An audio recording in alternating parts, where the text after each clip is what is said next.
नमस्कार विद्यार्थी मित्रांनो. आता आपण पाहिलंच की बॉम्बे हायकोर्ट दोन्ही आन्सर की आलेले आहेत. आता पुढचा जो टप्पा आहे रिझल्ट लागल्यानंतर तो म्हणजे तुमचं डॉक्युमेंट व्हेरिफिकेशन. ओके. आता त्यासाठी जे महत्त्वाची आवश्यक डॉक्युमेंट्स आहे, ती डॉक्युमेंट्स आता कोणती-कोणती आहेत ते आपण एकदम व्यवस्थितरित्या इथे पाहूयात. पाहू शकता तुम्ही उच्च न्यायालय प्रशासन मुलाखतीकरता आवश्यक कागदपत्रांची यादी. ओके. हे बघा.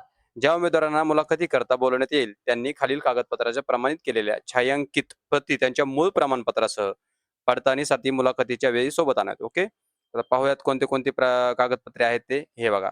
पहिलंच काय आहे तर जन्मतारखेच्या पुराव्याचा दाखला. ओके. आता यामध्ये तुम्ही शाळा सोडल्याचे प्रमाणपत्र किंवा जन्म प्रमाणपत्र किंवा एस-एस-सीचे बोर्ड प्रमाणपत्र. ओके. म्हणजे 10वीचं तुमच्याकडे बोर्ड प्रमाणपत्र असतं. त्याच्यावर जन्मतारखेचा दाखला दिलेला असतो. ओके. चला पुढचं काय आहे? शैक्षणिक पात्रतेच्या परीक्षेचे गुणपत्रक. ओके.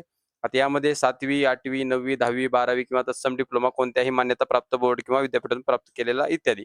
म्हणजे आता तुमचं हायर एज्युकेशन जे असेल तेही चालतं तुमचं आणि तुमचं फक्त 7वी पर्यंत जर शिक्षण झालं असेल तर मग 7वीचं तुम्हाला कंपल्सरी लागणारच आहे. ओके. आता यामध्ये एक महत्त्वाची गोष्ट म्हणजे आता नोंद घ्या, काही शाळांच्या बोर्डाच्या गुणपत्रिका टक्केवारीऐवजी ग्रेडच्या स्वरूपात दिल्या जातात. या प्रकरणात उमेदवारांनी ऑनलाईन अर्ज भरण्यापूर्वी विषयनिहाय मिळवलेले गुण, एकूण गुण आणि टक्केवारी असलेले गुणपत्रक संबंधित शाळा बोर्डातून मिळवावे आणि ते गुण संबंधित राखण्यात दिलेल्या सूचनानुसार भरावे. सदर गुणपत्रक उच्च न्यायालय प्रशासनाने वेळोवेळी मागल्यास सादर करावे. ओके. चला. तर पुढचं काय आहे? हे बघा शैक्षणिक पात्रतेचे प्रमाणपत्र. पुढे काय लागणार आहे तुम्हाला? शैक्षणिक पात्रतेचे प्रमाणपत्र. ओके. आता त्यामध्ये 10वी, 12वी किंवा तत्सम डिप्लोमा कोणत्याही मान्यताप्राप्त बोर्ड किंवा विद्यापीठातून प्राप्त केलेलं. ओके.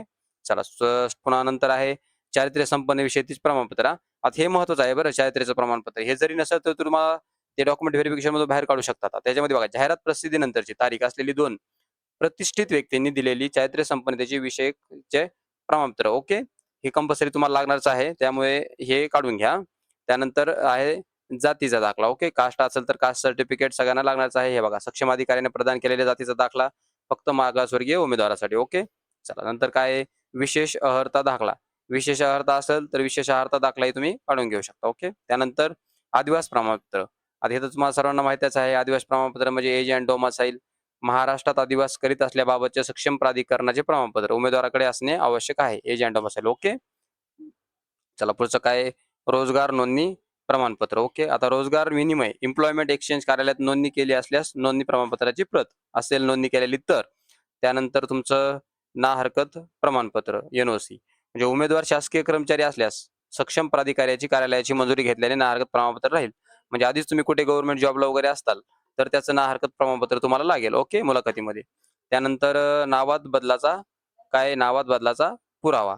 आता उमेदवाराच्या नावात बदल असेल तर तिच्या बदलाबाबत दस्तऐवज जसे की शासकीय राजपत्र, सक्षम प्राधिकरणाने जारी केलेल्या विवाह प्रमाणपत्राची प्रत इत्यादी. ओके. आता येथे बऱ्याच समजा महिलांना इथे प्रॉब्लेम येऊ शकतो लग्नानंतर नाव चेंज झालेले असते. तर याच्यामध्ये तुम्ही मॅरेज सर्टिफिकेट देखील इथे वापरू शकता. ओके.